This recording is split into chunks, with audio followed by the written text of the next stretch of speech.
Om Asato Ma Sadgamaya Tamaso Ma Jyotirgamaya Mrityurma Amritam Gamaya. Om Shanti Shanti Shanti. Om, lead us from the unreal to the real. Lead us from darkness unto light. Lead us from death to immortality.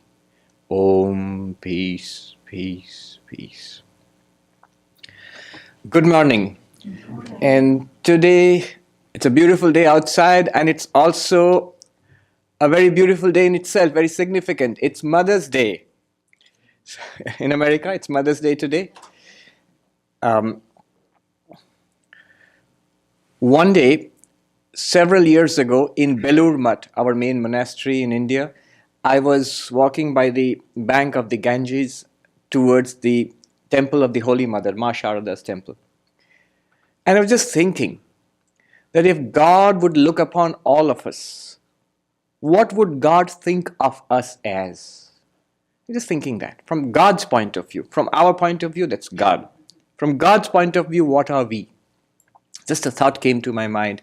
And as I was just climbing up the steps to Ma Sharada's temple there, the answer came automatically, immediately. Of course, God thinks of all of us as children. God as mother. You know that in Vedanta, in Hinduism, one prominent branch of Hinduism conceives of God as mother, as the sacred feminine and as mother, the divine mother.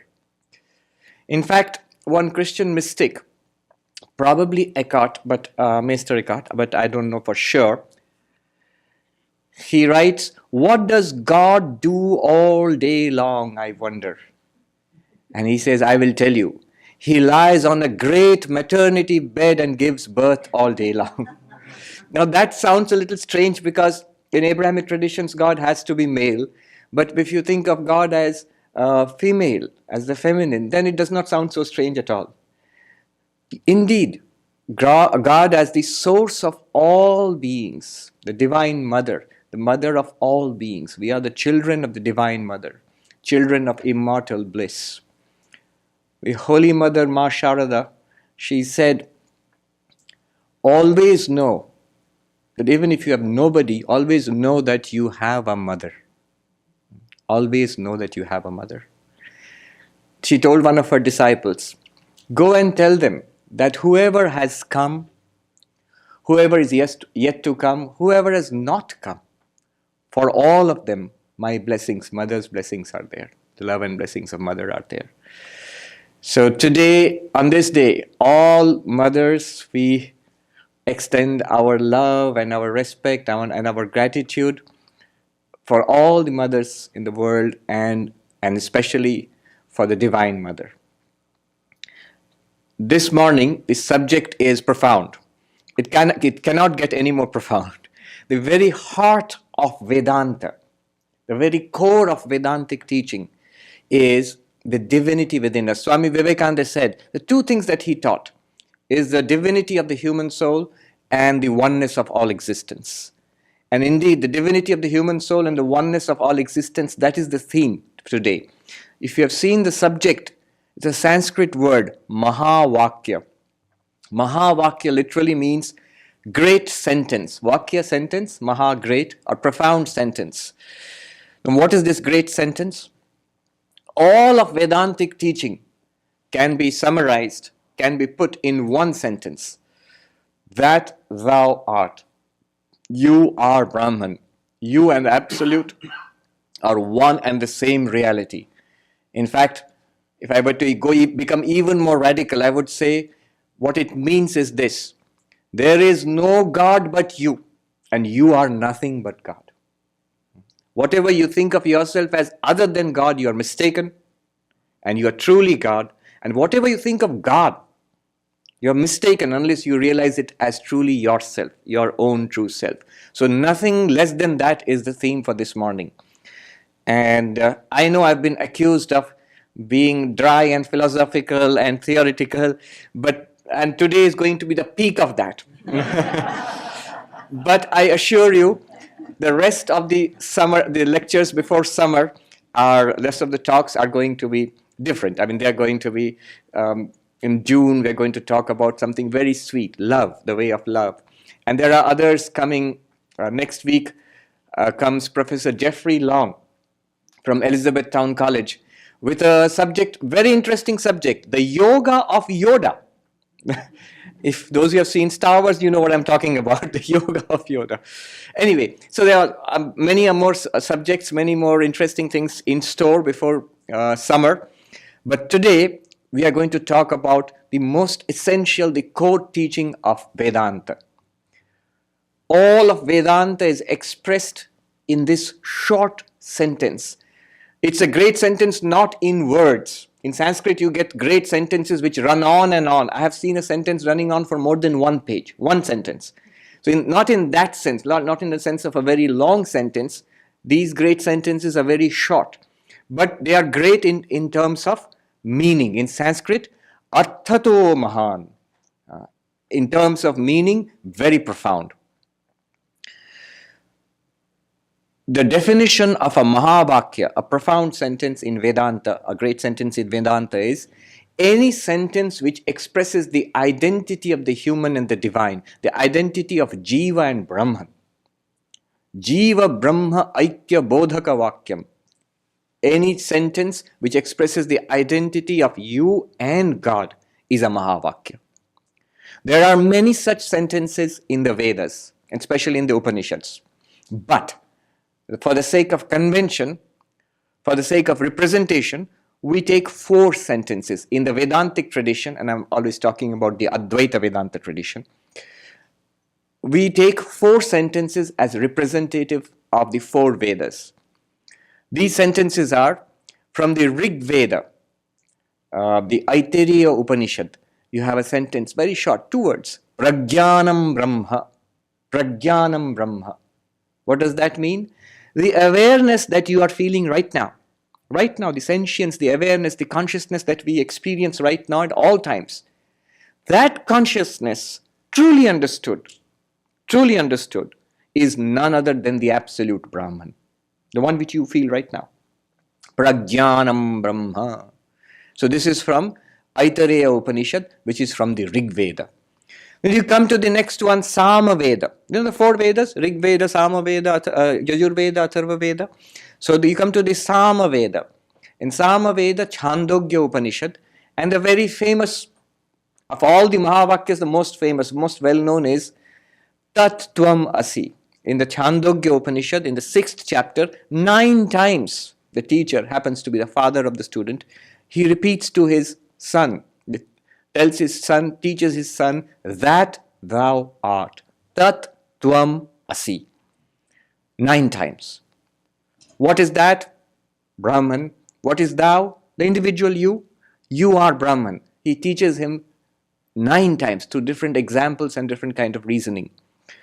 So that's from the Sama Veda, Chandogya Upanishad. Then come to the 3rd one, Yajur Veda. In Yajur Veda and the Brihadaranyaka Upanishad, we find, you cannot get more direct than this. Aham Brahmasmi. I am Brahman.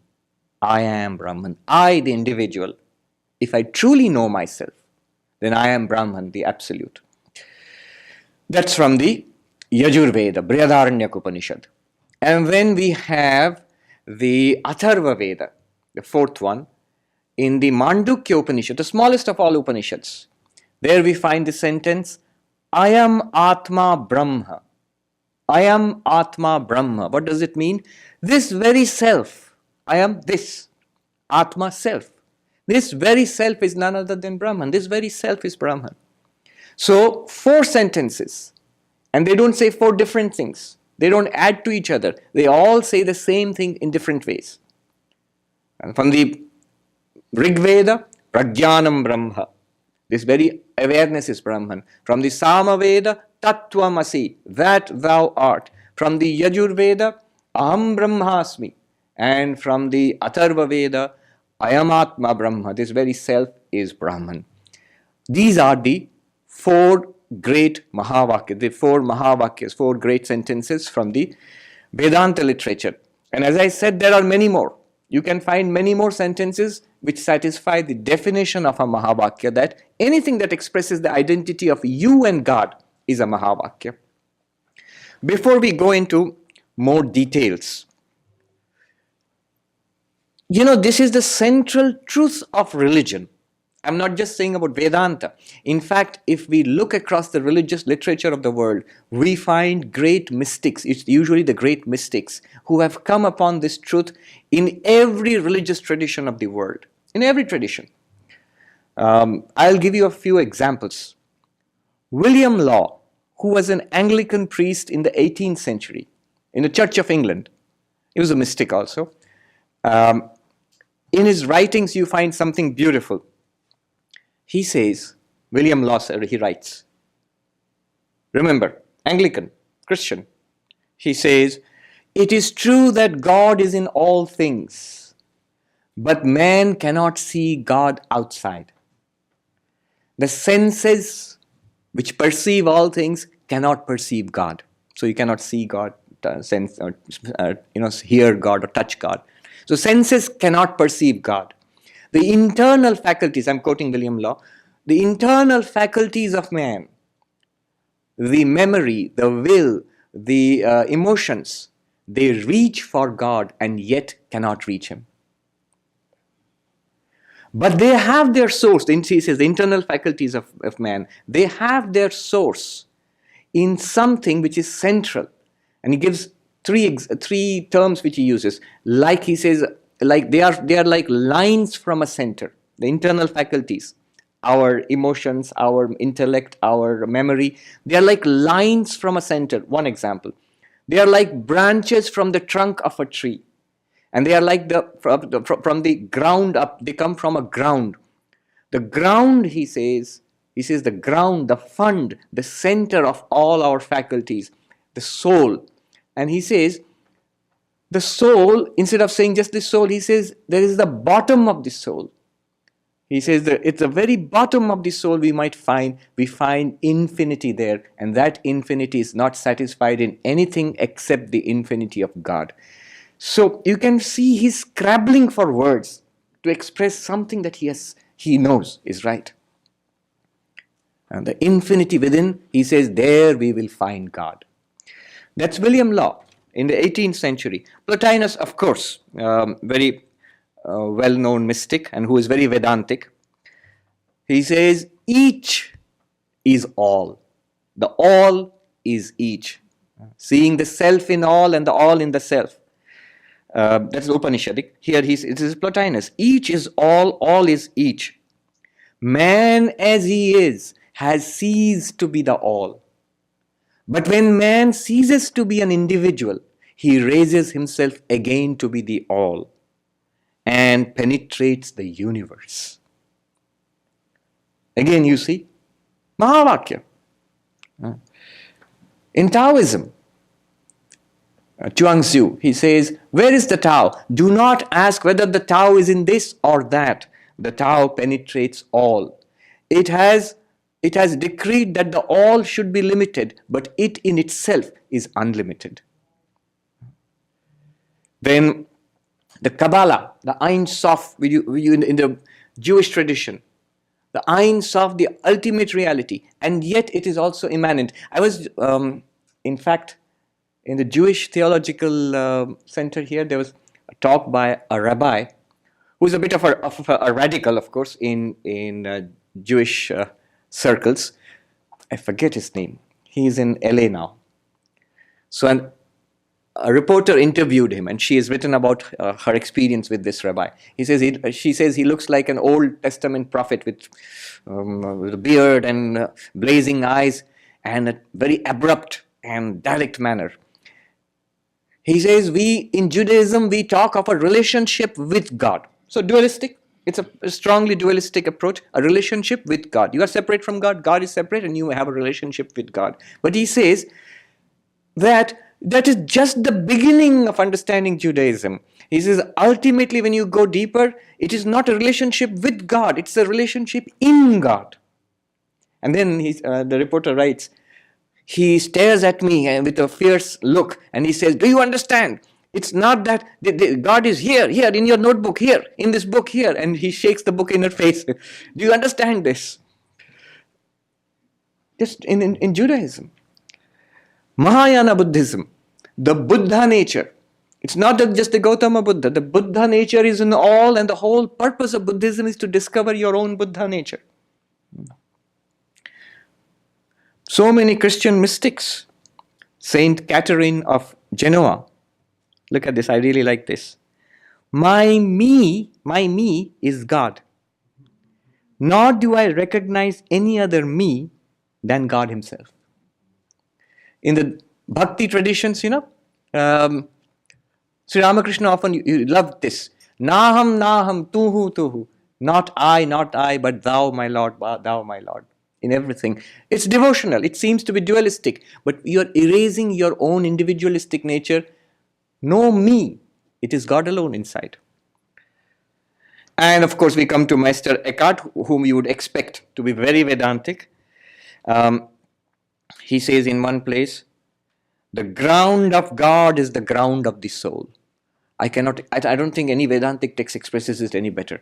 When we will go through the Mahavakya, trying to understand the Mahavakya, ultimately we'll come to this understanding, the ground of God. And we can understand it rationally, logically when we go through the Vedantic process, but literally nothing more than this. The ground of God is the ground of my soul. In other words, what you consider to be God and what you consider to be individual, both are nothing but manifestations of one absolute, the ground of all existence. He says again, and there are many such Mahavakyas in Meister Eckhart. The knower and the known are one. Man thinks he will see God as, here I am and there is God. But no, that is not true. One sees God only as oneself in knowledge. Mahavakya, Meister Eckhart. Sufis, they had a poetic, mystic intuition of the oneness of the individual and God. I love this saying of a Sufi mystic. When I searched for God, I found myself. When I searched for myself, I found God.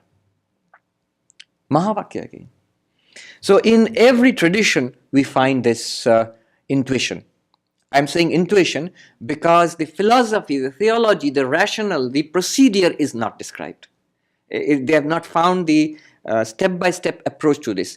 And also it must be admitted, in most traditions, it was marginal. Some mystics, somebody appreciated it, somebody intuited it, and they were regarded as mystical or way out there. This is not the center of religion, definitely not. And sometimes they were persecuted, even murdered, excommunicated. But in Vedanta, in Advaita Vedanta, this is the central theme. As Vivekananda says, the divinity of the human and the oneness of all existence. Our own divinity and the oneness of existence, this is the central theme of the Mahavakya. Swami Vivekananda here, when he came to this country, he said, sinners, it is a sin to call these sinners. You are children of immortal bliss. The one thing that he preached again and again was the divinity of the human soul. That thou art. He popularized it. He would chant the Sanskrit, Tattvamasi, and then translate into English, that thou art, more than 100 years ago. Now, let us go a little deeper into this subject.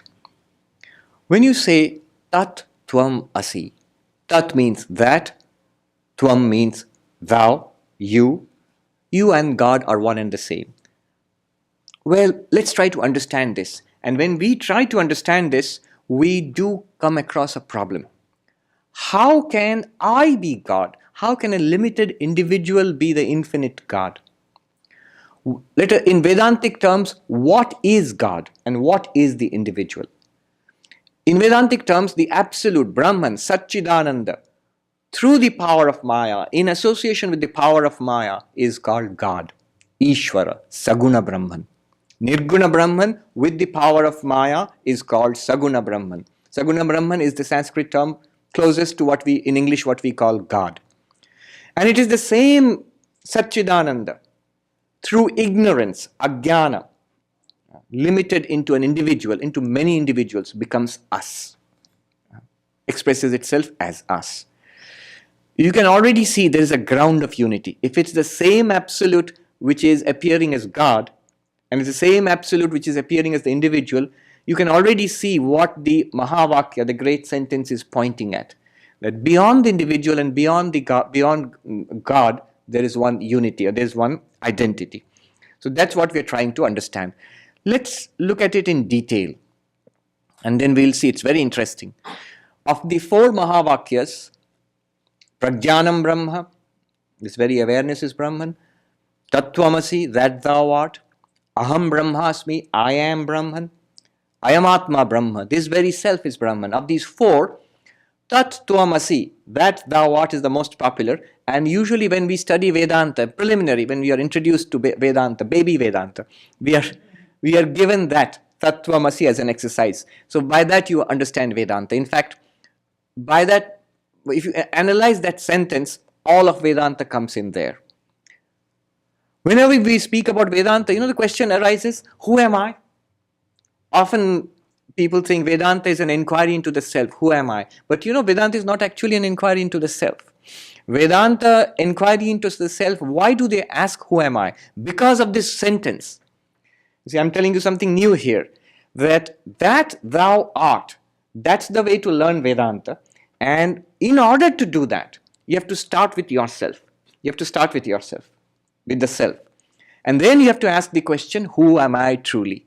So that's a part of understanding the sentence, that thou art. Who am I is not really Vedanta. Who am I? In fact, you can ask in yoga, in Sankhya, when you are in sophomore in college, who am I? You can ask that. But Vedanta is understanding your true identity with the divine. In order to do that, of course, the first thing that you need to know is, who am I really?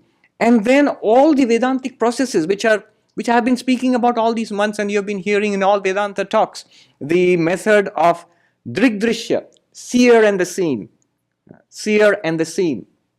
The seer and the knower and the known are different, and you finally isolate a knower, a pure consciousness, the witness. But knower and known are different is not really Vedanta. In fact, as Eckhart said, the knower and known are the one.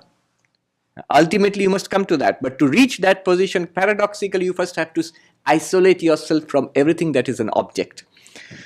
The method of the 5 sheets. I am not the body, I am not the vital sheet, I am not the mind, I am not the intellect, I am not the darkness, the unmanifest beyond the intellect. Annamaya, Pranamaya, Manomaya, Vijnanamaya, Anandamaya. I am none of them, I am the witness of all of them. Another process. Avasthatraya. I am the witness of the waking state, I am the witness of the dream state, I am the witness of the deep sleep state. All these processes, Drigdrishya Viveka, Panchakosha Viveka, Avasthatraya Vichara, all these processes meant to isolate you as in a radiance of pure consciousness, the witness of these states, of these 5 sheets. It's only a part of understanding that thou art. It's only the first step in understanding that. Let's go through the process, then I'll make some more general statements. The process is like this, what we learn in Vedanta classes.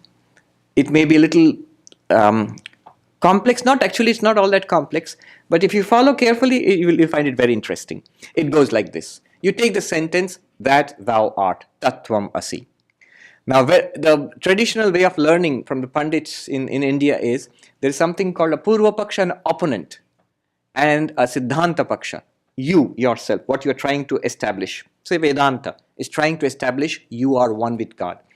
And the opponent could be any one of different philosophical schools, or just a general questioner who will come up and raise questions. When the questions are raised and you answer the questions, it's a very interesting way of learning. So the moment you say, that thou art, you are one with Brahman, it expresses the identity of the individual with the absolute. The first question arises, just a minute, wait a minute. It's a sentence? Yes. You have a group of words? Yes. So you have a sentence must have more than one word. Look at the objection. A sentence must have more than one word. If there are more than one word, each word means something? Yes. So each word must mean something different. Right. So there cannot be an identity. You see, when you say the clock is on the table, look at the words. Clock, one word. On, another word. Table, another word. They mean three different things. The clock means this, the table means this, and the on expresses an identity of the clock and a relationship between the clock and the table. So if you have a sentence, you must have more than one word. If you have more than one word, each word must have a meaning. And each word definitely does not have the same meaning. It will have different meanings. So if you have different meanings, how can it express an identity? You have different things. So it cannot be an identity. Then what does Tattvamasi mean? And the Sanskrit grammar is very flexible, so you can interpret it in a different way. The dualist will say it's pretty easy. Tattvamasi means Tad Adhinattvamasi. That is the Lord and you are the servant. You are an individual being. You are a jiva. You are an individual soul. And that is the Lord of the universe. You are the servant of the Lord. That's it. Now we say, what will the non-dualist say now? The non-dualist says, look, it is true what you are saying, but sentences can be of two types. One type of sentence is where all the words express different meanings, as you said. But there are sentences where all the words express the same meaning. They all refer to the same thing. For example, you have something called the Vishnu Sahasranama or Lalita Sahasranama, the 1,000 names of Vishnu, or more appropriately today being Mother's Day, the 1,000 names of the Divine Mother, Lalita Sahasranama. And there are more than 1,000 words actually. And all of those words refer to what? To Mother, to the Divine Mother. So you have all these verses full of words, 1,000 words, and all of them refer to the Divine Mother. When we chant here to Sri Ramakrishna, Stapakaya cha dharmasya sarva dharmaswarupine avatara varishtaya Ramakrishna. So all those words, Ramakrishna means what? That. Stapakaya cha dharmasya, the establisher of religion, means what? That. Sarva dharmaswarupine, the embodiment of all religions, means what? That. Avatara Varishta, the epitome of incarnations, means what? That. So many words, all of them meaning one reality. So you can have sentences which mean, with many words which mean the same thing. Technically, this is called Samanadhikaranyam. Adhikarana, ground. Samanadhikarana. All the words refer to one ground. Many words, they are all referring to one ground, one reality, one referent. So the non-dualist, this is stage one, we'll go in 3 stages. The non-dualist says, first of all, we claim Tat Tvam Asi, that thou art, is a special sentence of the type of which has Samanadhikaranyam. It is that class of sentences with many words which refers to one thing only. And they have a technical characteristic. In Sanskrit grammar, they all share the same case ending. You see, Sthapakaya cha dharmasya sarva dharmaswarupine avatar. Even though Sanskrit grammar, the 4th case ending is there. So here, all of them share the same case ending. So literally, Samanadhikaranyam. All the words refer to the same entity. First point. Okay, the dualist says, okay, have it your way. But then another person comes and says, all of them refer to the same entity, but is it like when you say brown table, the example they use is blue lotus. When you say blue lotus, Nilotpala, blue lotus, what do you mean? The blue there refers to not a blue sky, not a blue shirt, or not a blue bird, but it refers to the blue lotus, right? It refers to that lotus. And when you say the word lotus, it means not a red lotus or a yellow lotus or a white lotus, but it means a blue lotus. It means that lotus only. So the lotus, it rules out other things. Like I said it the other way around. When you say lotus, it rules out a blue sky, it rules out a blue shirt, it rules out a blue bird. It means only the lotus. And when you say blue, it rules out a white lotus or a red lotus or a yellow lotus, but it means only the blue lotus. So the 2 words, they refer to the same thing, true. But what is the relationship between the 2 words? One is an adjective, other one is a noun. A lotus. What kind of lotus? Blue lotus. And we say, yeah, what about that? So what? And here comes they will put it so logically, you will feel like saying, yeah, that sounds reasonable. And the moment you say yes, you're trapped. They will tear your entire philosophy apart. So they're saying that, okay, Tat Tvamasi, that means God, Tvam means you, the individual. So are they related like the blue lotus? We agree, they refer to the same thing. After all, blue and lotus refer to the same flower, right? One flower, blue lotus. Blue here, lotus here.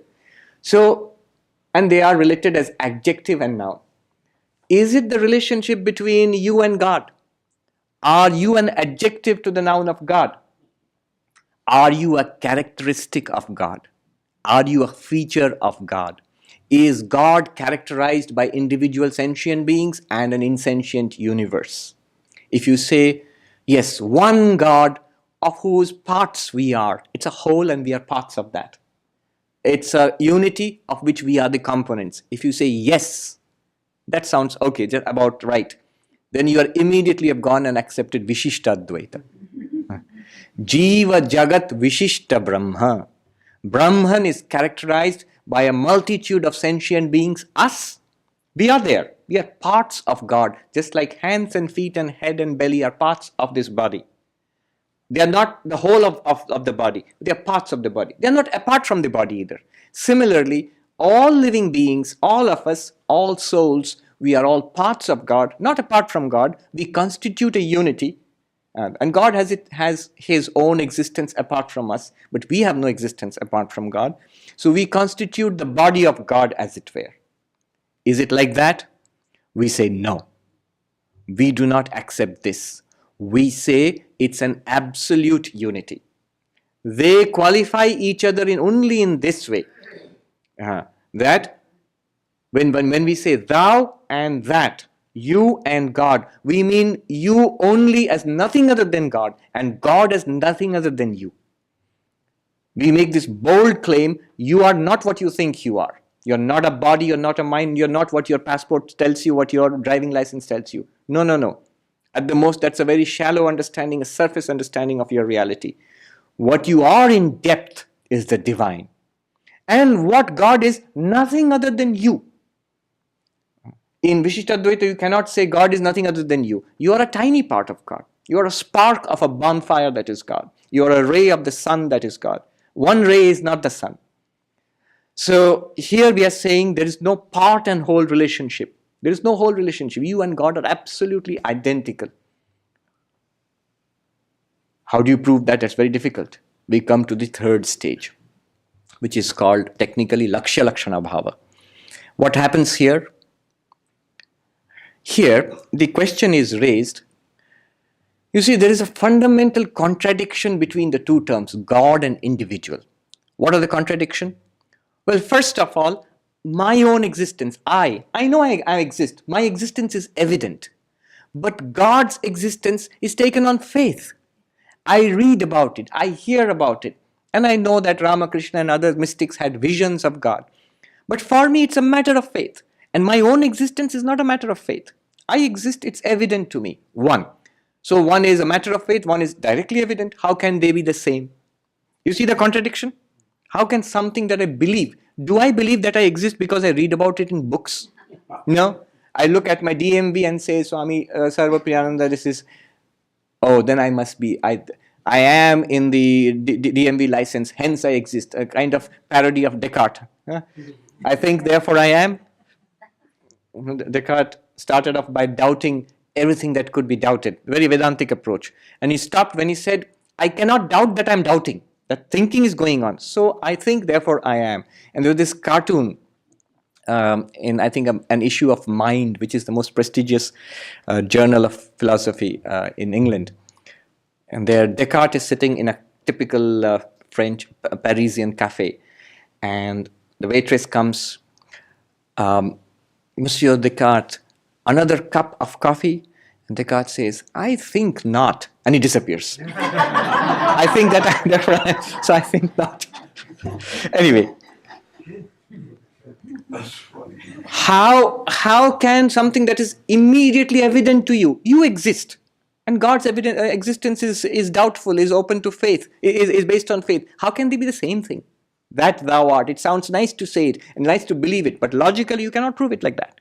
And there are so many contradictions. God is omniscient. How much do you know? Even if you know a lot, it's nowhere near omniscience. God is omniscient. God is omnipresent. Where are you present? Just in one seat. No matter how overweight you may be, you can't occupy more than one. At the most, you can occupy 2 seats. But God occupies the universe. So that which is omnipresent and that which is present in a tiny spot of the universe, in one corner of the universe, how can they be the same? God is all powerful. How powerful are we? We are weak creatures. And so in every way, God and the individual are very, very different. How can you say that they are the same? How can you say they are the same? They're evidently not the same. So this is the charge that the dualist schools, the bhakti schools, they level at the non-dualist and say you're being blasphemous by asserting the identity of the individual and God. So how do we deal with this? This is the third stage.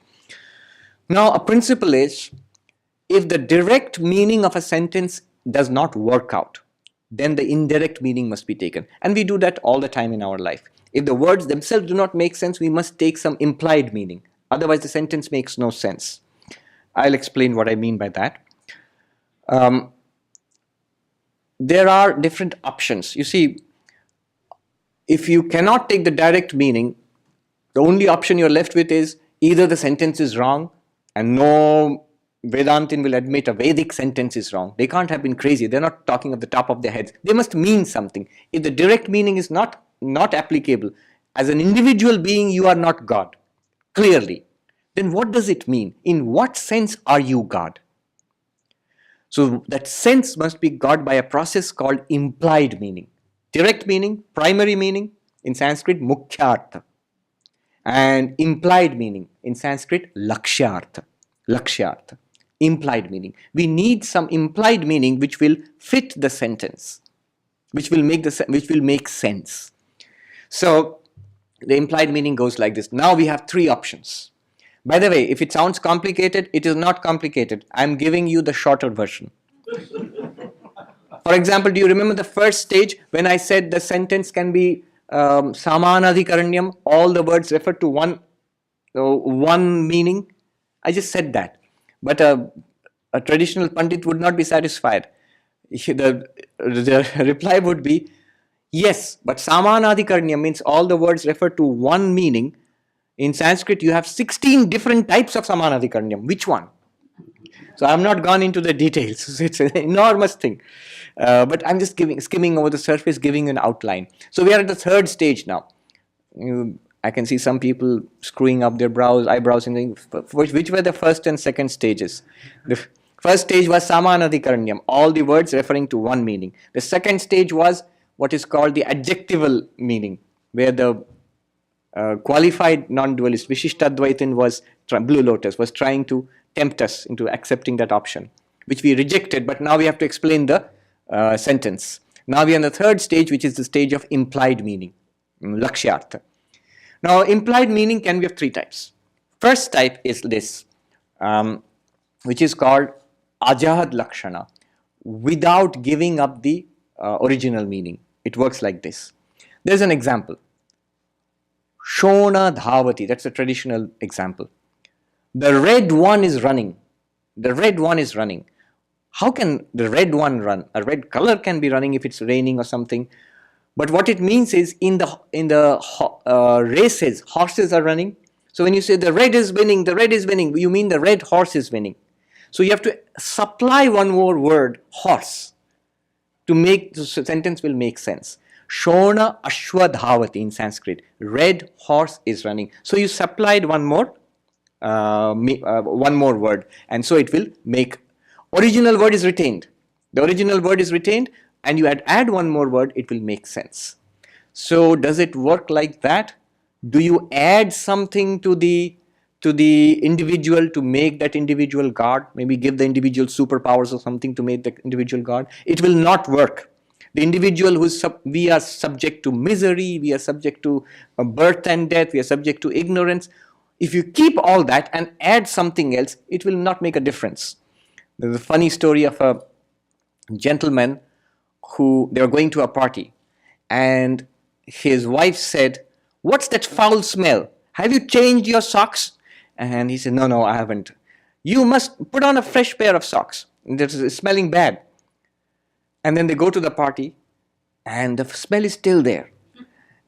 And his wife comes up to him closely and in the party and whispers, "Did you change your socks like I told you to change your socks?" He said, "I did. But no, where's the smell coming from?" "Oh, the old pair, I put it in my pocket." Now, if you add something, a fresh pair of socks, and you retain the old one, if you retain our individuality, subject to limitation and sorrow and disease and old age and death and rebirth, all of that is retained, and you add something else, it does not help the situation. That is not the meaning of that thou art. So we reject this option. This first option, which is called ajahad lakshana. Without giving up the original meaning, you add something. The second one is jahad lakshana. You give up the original meaning and add something and get something close. The example given, classic example, is Gangayam Ghoshaha. My Sanskrit teacher would be so happy that I'm giving all those traditional Sanskrit examples in New York. Gangayam Ghoshaha, which means those who have cows, the dairy farmers, their house is on the Ganges.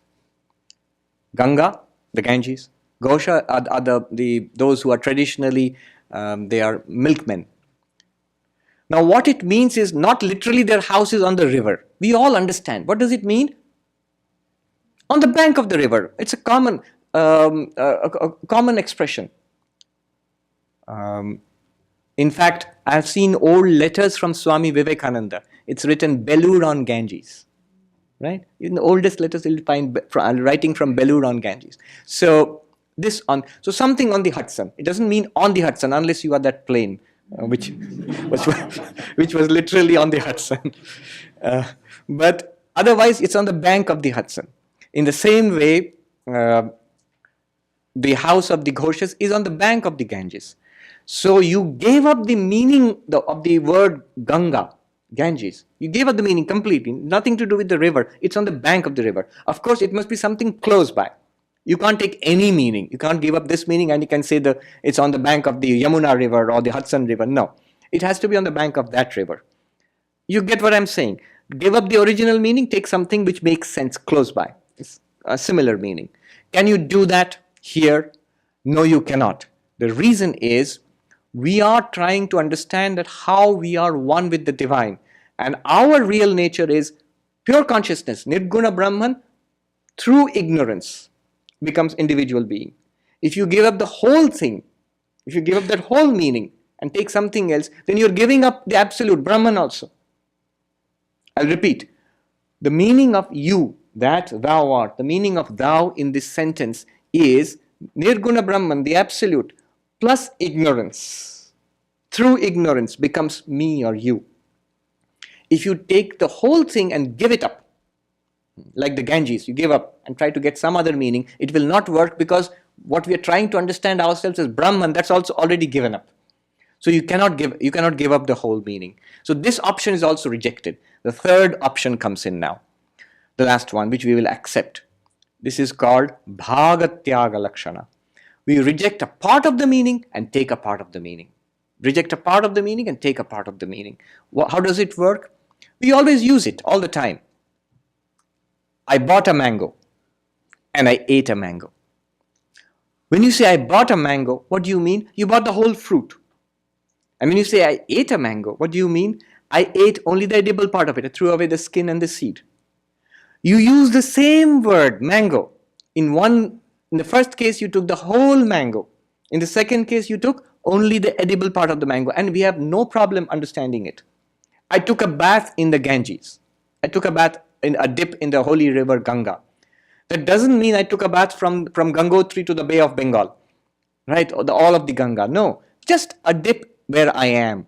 I took a dip there. So I mean a part of the river, maybe even a tiny part of the river. So when we use the words like this, we are taking a part of the meaning and leaving out the rest. And we always do it. We have no problem. Where are you? Oh, right now I am in the Vedanta Society of New York. You don't occupy the entire Vedanta Society. You are in a tiny part of the Vedanta Society of New York, and everybody understands what you mean. In the same way, the solution to this problem, how do you understand that thou art, is you take a part of the meaning. You take implied meaning is the third kind of implied meaning, which is bhagatyaga lakshana, taking a part of the meaning. How do you do that? The example they give is, this is that Devadatta, Soyam Devadatta. Devadatta is a standard name in Vedanta, like John Doe or something like that, a common name for everybody, or John Smith. So Devadatta. Who is Devadatta? It could be anybody. This is that Devadatta means that Devadatta whom I'd seen in Mumbai 20 years ago and young. I see that Devadatta in Manhattan, here, and older. And maybe he's put on weight. He was young and fit then. Now he's older and he's put on weight. Now look at the contradiction. That was then, this is now. That was Mumbai, this is Manhattan. That was younger, this is older. And yet we know what we mean when we say, this is that Devadatta. Lot of contradictory terms. But the person is the same. We immediately understand, yes, I am not confused. It could be there and here. It could be in the past. It could be in the present. Could be younger. Could be older. But the person is the same. I understand that. Exactly in the same way, what is common to God and man? What is common to you and Brahman and God? Is one pure consciousness. Through Maya becomes God. Through an individual ignorance, ajnana, I'm not going into the depths, you are all Vedanta students, so you know some of this. Through an individual ignorance, ajnana, it becomes us. Ignore the Maya aspect of it. Ignore the ajnana. Ignore the body and mind and the causal body, the ignorance. Beyond that, the pure consciousness which you discover is exactly the pure consciousness which through Maya becomes God. Without Maya, that pure consciousness, without body, mind and causal body, the gross body, subtle body and causal body, ignoring that, the background consciousness, the witness consciousness is one and the same. That is the meaning of that thou art. In Eckhart's terms, the ground of God and the ground of your soul are one and the same. What is the ground of God? Satchidananda, Nirguna Brahman. What is the ground of your own soul? What are you actually? Satchidananda, Nirguna Brahman. That is why we go through the process of, I am not the body, I am not the mind. The entire process of seer and seen, the five sheets, we distinguish ourselves from that and we find a witness consciousness. Only that witness consciousness can be equated with Brahman. Not this individual trapped in body and mind, in the shells of body, mind, and there's a causal body also. So beyond the three bodies, causal body, subtle body, gross body, beyond the five sheets, Annamaya, Pranamaya, Manomaya, Vijnanamaya, Anandamaya, beyond the three states of waking, dreaming and deep sleep, and yet in and through the three bodies, five sheets and three states is one pure consciousness, existence, bliss. There, God and individual are one and the same. So we've established that thou art. That's the end of the exercise. So to summarize what we did was in the exercise, I'll summarize the exercise, that take the sentence, that thou art. It equally applies to all the other three sentences also. That means God, pure consciousness plus Maya. Thou means you, pure consciousness plus ignorance plus a subtle body, mind, plus a physical body, this one, and you become this. Now you go through the three stages. First is a semantic question. How can one sentence refer to one and the same thing, many words, one and same thing? We said samanadhikaranyam. Then the second stage, is it an adjectival relationship, the blue lotus? No, not in the sense of the Vishishtadvaita. And the third stage was the lakshya lakshana bhava, that means implied meaning, because the direct meaning does not work. God and man cannot be the same. There is a dualist text which attacks the non-dualist, saying that shame on you, you a little insect groveling on the surface of the earth, and the divine Hari in a Vaikuntha, you think you are one and the same. How blasphemous can you get?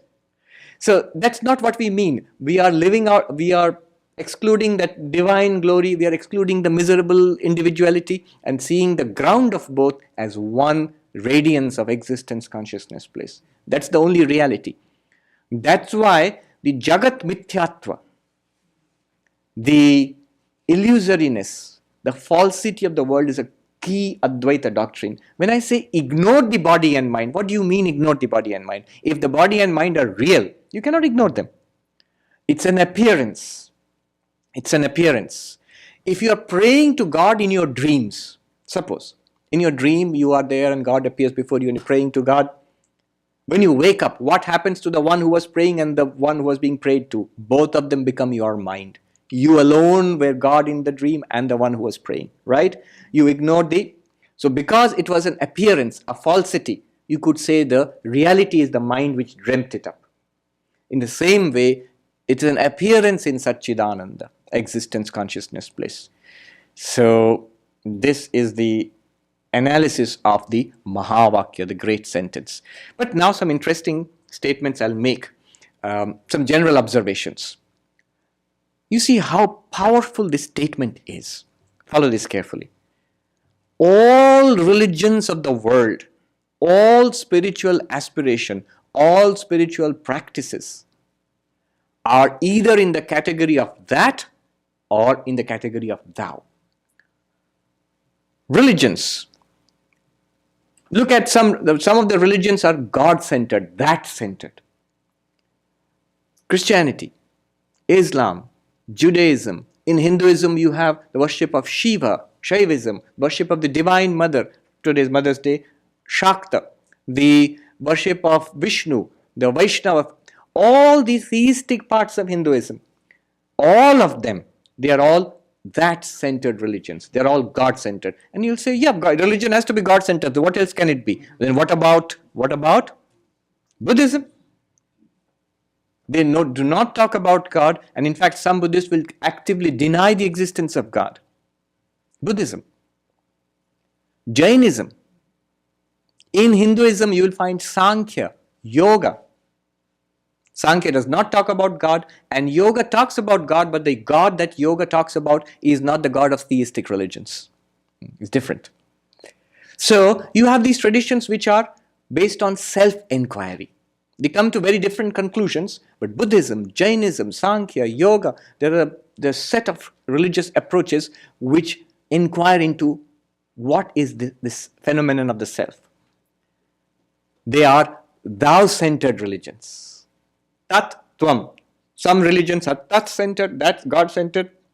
Some religions are Tvam-centered. And I have seen in the Belur monastery, when young men would come to become monks, I would ask them, what are you looking for in spiritual life? And many of them would say, I'm searching for God. Fine, that's one group. Another group would say, God is fine, but I am really searching for who am I? What's the purpose of my life? What is going on here? What's the reality of this? So you see, both have come to become monks. Both have come for a spiritual life. But their quest seems to be different. One is looking for God. One is looking for the reality within. That and thou. Spiritual life itself can be that and thou. And spiritual practices. If you look at the that-centered religions, no matter how much they fight among each other, how much they claim superiority or whatever, you will find all of them are generally devotional, bhakti-oriented. All of them are generally oriented around church or mosque or temple. All of them have festivals. All of them have rituals and prayers. They have a lot of common features, the that-centered religions. And if you look at the thou-centered religions, Tvam-centered religions, like Buddhism or Jainism or Yoga or Sankhya, you will find they are more meditation-oriented, more philosophy-oriented, more inward-looking. Different again. So the spiritual practices also differ depending upon which track you are taking. You'll notice that I did not include Advaita in the thou-centered religions. You were thinking I would, but I did not. Now, the thou-centered religions and the that-centered religions have their individual advantages and disadvantages. It's very interesting. Look at this. The that-centered religion, God-centered religion, which is most religions of the world, many of the religions of the world, major religions, God-centered religions, they have a serious disadvantage. Why? Because the center of the religion is God, and God is a matter of faith. You have to believe in the existence of God. Religion starts with faith, with belief. And for a long time, it proceeds on belief. How do you know that God exists? One common feature of these God-centered religions are arguments in theology to prove the existence of God. Thomas Aquinas, The 5 Ways of Proving the Existence of God in Christian Theology, Summa Theologica. Couple of 200-300 years before Thomas Aquinas, the Hindu dualists, Naiyayikas, who were engaged in a 1,000-year battle with the Buddhists, debate on the existence of the soul and existence of God. The Hindu dualists, they claim that there is a substance called a soul, the dualists, and there is something called God, an eternal reality called God. And the Buddhists attacked both the substance theory of the self and that there is an eternal reality called God. No, they attacked both. And there was a long battle. One of the greatest Naiyayikas who about 1,000 years ago, Udayanacharya, he wrote 2 books, his 2 masterpieces. Even now they're taught in advanced classes in philosophy in India. Nyaya Kusumanjali and Atmatattva Viveka. Nyaya Kusumanjali is a text which gives about 9 or 10 proofs of the existence of God, trying to argue to the existence of God. And the Atmatattva Viveka gives proofs of the existence of an immortal soul.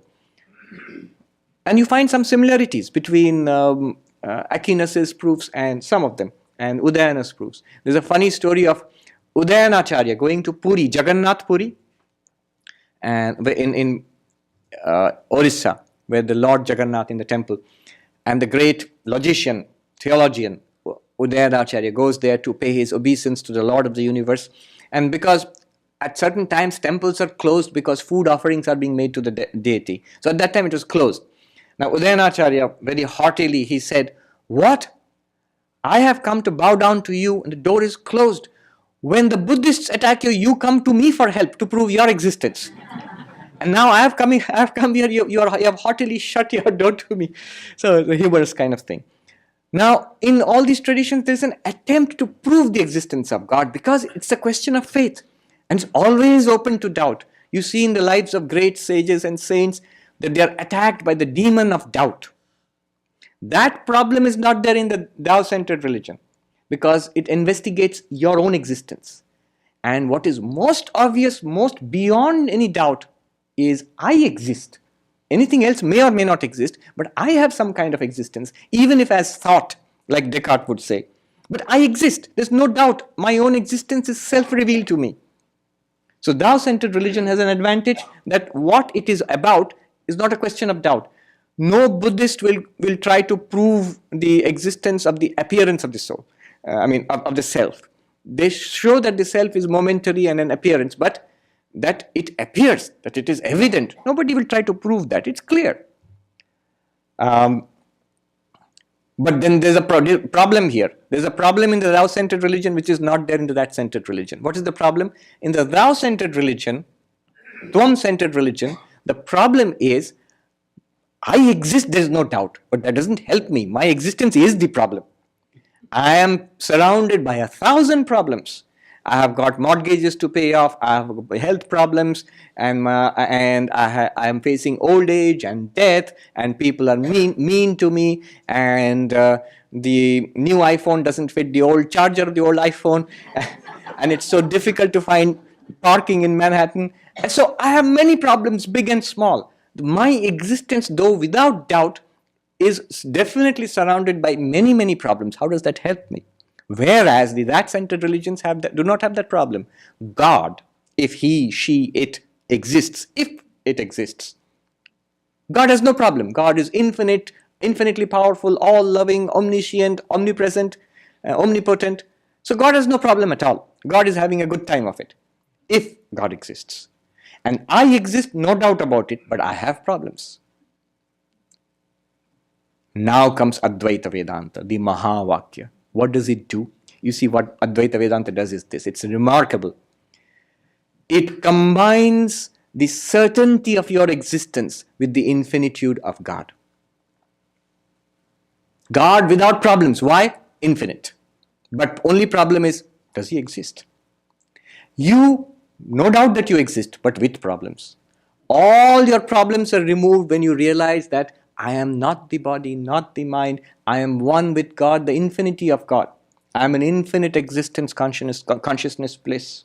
So your own certainty is combined with the infinitude of God. Advaita, what does Advaita do basically? It takes you as you are, investigates you, and arrives at your own infinitude. One Swami in Uttarakhand in Himalayas asked another Swami, Hindi, ईश्वर के अस्तित्व में अकाट्य प्रमाण दीजिए. Give me an irrefutable proof of the existence of God. And the immediate reply was, your own existence, आपका अस्तित्व. It makes sense in Advaita Vedanta because your existence and the existence of God both are the same ground, as Eckhart would say. The ground of my soul and the ground of God are one and the same ground. You are certain of your existence, yes. Then the way God is understood in Advaita Vedanta, you have to be certain of the existence of God also. What Advaita tries to do is show you the infinity of your own existence, infinitude of your own existence. Combines the certainty with infinitude. It's a tremendous achievement actually. If one actually begins to see what they are saying, it's fantastic. I will conclude this talk and we'll take it up for discussion afterwards. I'm sure you have questions. I'll conclude this talk by something that Shankaracharya says. Shankaracharya has written, commentaries on the Upanishads, on the Bhagavad Gita, but his masterpiece undoubtedly is this. It looks little, but it's enormous actually. It's called Brahma-Sutra. The 555 aphorisms of Badarayana Vyasa, which form the matrix of Vedanta philosophy. And the commentary of Shankaracharya lays the foundation of non-dual Vedanta. So anybody who seriously wishes to understand non-dualism in depth, one day has to come to this. I'll say one day, don't start with this. Nothing will put you off non-dual Vedanta as fast as this book. This is the first book, the English version. This is only the Sanskrit original. The English version was the first book I borrowed from the library in Deoghar when I joined as a brahmachari. And I walked out of the library with this shiny book translated by Swami Gambhirananda. And a Swami asked me, good, what book have you got? I said, this is the Brahma-Sutra Bhashya. I didn't even know what it was. Translated by Swami Gambhirananda. And he said, very good. You won't understand a single word. I was so scared, I immediately went back to the library and returned it. And I didn't open it until it was taught to us when we went to Belur Math to learn Vedanta. But anyway, 555 aphorisms and Shankaracharya's very masterful commentary. I have said on another occasion that the first sentence of this Brahma-Sutra Bhashya, commentary by Shankaracharya, Professor J.N. Mohanty, who's one of the leading philosophers of India, both East and West, he is a master in phenomenology of Husserl and also in Vedanta philosophy. He told me, Swami, in all the sacred and philosophical literatures of the East and West which I have read, I have not come across a more profound sentence than the first sentence of the Brahma-Sutra Bhashya, the commentary of Shankaracharya. I'm leaving it to you, but I'm not going to tell that now. But what I'm going to say is from the sixth sutra of the second section of the first chapter.